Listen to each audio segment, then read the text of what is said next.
Okay guys, सो अभी हम देखेंगे एसक्यूएल का पहला कीवर्ड जो कि है सिलेक्ट।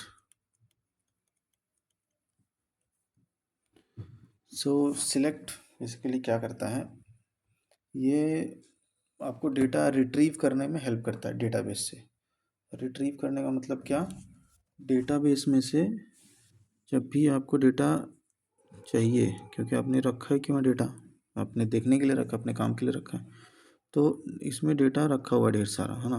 तो अब आपको डेटा निकालना है तो उसके लिए क्वेरी लिखनी पड़ेगी। जैसे हमने देखा वो सिलेक्ट क्वेरी एक है जो उसमें से डेटा निकालने के लिए हेल्प करता है।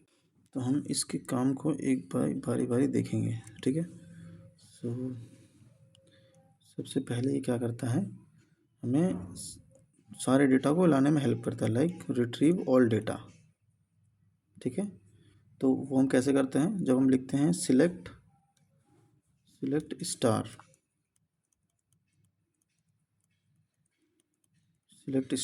तो वो हमें सारे डेटा ला के देता है, ठीक है। तो पूरी क्वेरी कैसे होती है, select star from employ table, ठीक है। तो ये सिलेक्ट स्टार लिखा हुआ है, ठीक। दूसरे टाइप का हम बात करते हैं। दूसरा एसक्यूएल क्या करता है, हमें स्पेसिफिक कॉलम फेच करने में हेल्प करता है। स्पेसिफिक कॉलम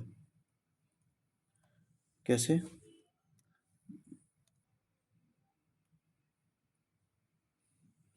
तो मैं एक टेबल आपको दिखाना चाहता हूँ। तो इसमें मैं बताऊँगा स्पेसिफिक कॉलम कैसे हेल्प करता है हमें लाने में, ठीक है। सो आप यहाँ देख सकते हैं, हम यहाँ पे क्या करेंगे, इस टेबल का नाम जैसे कस्टमर है, ठीक है। सो हमें क्या लिखेंगे, हम सेलेक्ट, अभी यहाँ पे नहीं लिखेंगे, हम पहले फ्रॉम लिख लेते हैं, फ्रॉम कस्टमर्स, क्योंकि हमारा ये टेबल का नेम है, ठीक है, जो यहाँ पे लिखा हुआ है आप देख सकते हो, जिसमें ये सारी डिटेल्स है, customer ID, first name, last name, age और कंट्री, ठीक है। तो ऐसे टेबल होता है, उसमें डेटा हो गया। सो हमने यहाँ पे क्या बोला, हमें सिलेक्ट हेल्प करता है स्पेसिफिक कॉलम में। ये तो हो गया ऑल डेटा। जब हम सिलेक्ट स्टार करेंगे तो ये टेबल आ जाएगी, है ना, ये पूरी टेबल, राइट। तो अब सेकेंड सिनेरियो क्या है, सिलेक्ट का स्पेसिफिक कॉलम। सो हमें वहाँ मेंशन करना होगा कौन सा कॉलम हमें चाहिए, है ना। तो जो भी यहाँ पे नेम्स होंगे, ये आप हेडिंग में देख सकते हो, ये प्रॉपर ये जो कॉलम नेम्स है, फर्स्ट नेम अंडरस्कोर करके करा हुआ है ना, स्मॉल में आपको एज इट इज़ देना होगा, ठीक है। तो जैसे हम यहाँ पे देख सकते हैं, दो चीज़ें हमें चाहिए थी, first name and last name. तो हमने क्या किया, यहाँ पे फर्स्ट नेम लिखा और लास्ट नेम लिखा है, ठीक है, फ्रॉम कस्टमर। सो ये हमारा आउटपुट आ गया, करेक्ट। ये आउटपुट कैसे आया, क्योंकि हमने डेटाबेस को ये कमांड दिया, सॉरी, हमने डेटाबेस को ये कमांड दिया, ठीक है। ये कमांड, ये क्वेरी हमने लिख के दी, राइट। जैसे हम यहाँ पे भी लिख लेते हैं उस चीज़ को,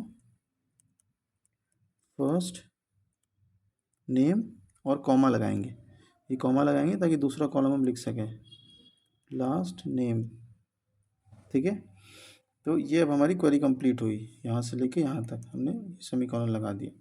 सो जब हम ये क्वेरी देंगे तो ये होगा, जब पहली वाली क्वेरी हम रन करेंगे स्टार, तो हमें पूरा टेबल आ जाएगा। अगर हमने स्पेसिफिक कॉलम चाहिए तो हमें इस पर मेंशन करना होगा कॉलम के नेम्स, जितने भी कॉलम चाहिए आप सारे कॉलम मेंशन कर सकते हो, या फिर जो भी आपको कॉलम चाहिए, और आप ऑर्डर भी चेंज कर सकते हो अगर आप चाहो। तो मैं यहाँ पे बताता हूँ,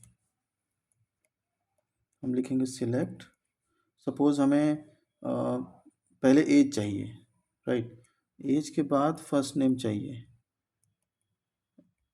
तो अगर मैं ऐसे लिखूँगा, इसके बाद मैं कंट्री लिख देता हूँ, है ना। फिर यहाँ पे पूरा मुझे क्वेरी तो लिखनी पड़ेगी पूरी, क्योंकि हर बार हमें उसको बताना पड़ेगा ना कि किस टेबल से हमें डेटा चाहिए।